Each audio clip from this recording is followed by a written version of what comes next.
Okay, so this is a Radio Shack Realistic Pro 2005 police scanner from the late 80s. I purchased this brand spanking new. I remember I got a Radio Shack credit card and bought this. It was about $400 at the time. And I put this in my vehicle, a little four-wheel drive Ford Bronco 2 that I bought used in 1988. Had some ham antennas up on the top of it. I had a 2 meter, a 10 meter, and my scanner antenna up on the top of it. And this thing went hundreds of thousands of miles until I got rid of that thing and pulled it back out. And now it's my garage scanner. And I keep it in my garage so I can listen to the police and see what is going on in my neighborhood. But anyhow, if you'll notice, the volume is at halfway right now. And if I turn the squelch down, the volume is very low. I should be getting room-filling volume at about 4 to 5 on this. And you can tell it goes into the point of distortion somewhere between 7 and 8. This thing should have about 2 watts RMS of audio, and it just doesn't. And it's been getting progressively worse over the past 6 months or a year. So once again, I suspect a bad capacitor. Probably a coupling capacitor from the audio amplifier to the speaker. It's probably just got a high ESR. So let's go ahead and pull it apart and ESR some caps real quick and see if we can find a bad one in there.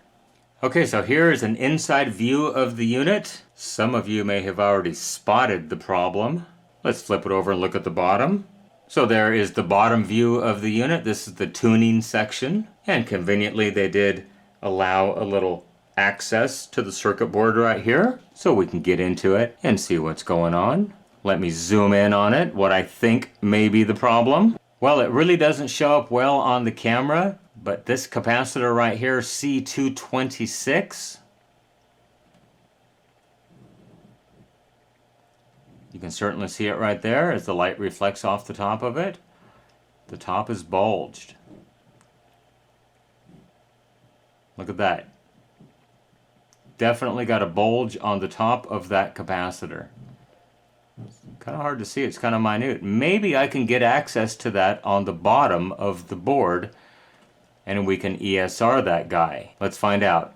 So the value of that capacitor that is bulged is a 100 at 16 volts. So next I'm going to go ahead and verify my lead integrity, which is very close to 0. I'm happy with that. That capacitor lives right here. So if it's good, I would expect to see half an ohm to an ohm at the most. If it's bad, I would expect to see probably 10 ohms or more.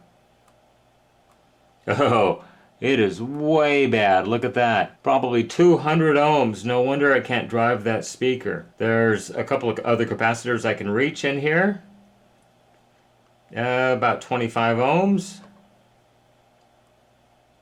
About 50 ohms. And 2 ohms. And 2 ohms. So I'm going to have to check the value of these guys because those two don't check terribly well.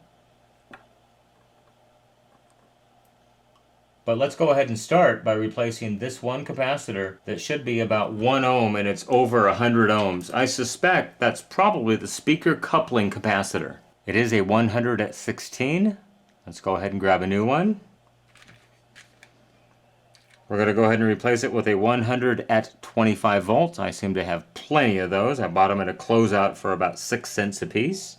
Let's go ahead and ESR the new one. First I'll do a lead check. And we're pretty close to 0. And we see about a quarter ohm. Perfectly fine. Much, much better than the 100 ohm plus that we had before. Speaker is reconnected. Power on. Way different. Much, much, much better. So those other capacitors that ESR'd very high, I'm still a bit concerned about those. I'm going to go ahead and check those values real quickly and see what they read. Well, this one is a 0.1 microfarad capacitor and this one is a 1 microfarad. I'm actually not too terribly concerned with the 15-20 ohm range on those being such low value, but that definitely took care of the problem. So anyhow, I'm going to button this back up, and I'm sure it's going to be absolutely great. I know there's a bug down in here that died probably 30 plus years ago, and I just don't know if I want to tear this thing all the way apart to get to it, just to clean out a dead bug. It really doesn't affect the display whatsoever, so I think I'm just going to let it fly. If this were a customer's, you'd bet I'd be pulling this thing apart to clean it. But since it's my own, it just goes in my garage, I'm just going to go ahead and put it back together and put it back in my garage so when I'm working out there I can have some police scanner activity. Well, I certainly hope you enjoyed this video on the realistic Radio Shack Pro 2005 with low audio. Just a very quick repair on this thing. Once again, I want to give a sincere thank you to those who have supported my channel with a donation via PayPal or by having me repair your unit. If you enjoyed this video, please consider subscribing to my channel and liking this video. It really does help my channel grow. You can follow me on social media, Facebook, Instagram, Twitter, at NorCal715. You can email me, norcal715videos@gmail.com. That is the best way to contact me if you have a question on a repair. Go ahead and leave me a question, a comment, a concern down below. I try to read all the comments and respond when I have time. Remember, with your help, we can keep these things out of the landfill, out of the recycle bin, and out of the e-waste facility. Once again, thank you everybody for watching this video. I really do appreciate it. Everybody have a great day. Bye-bye.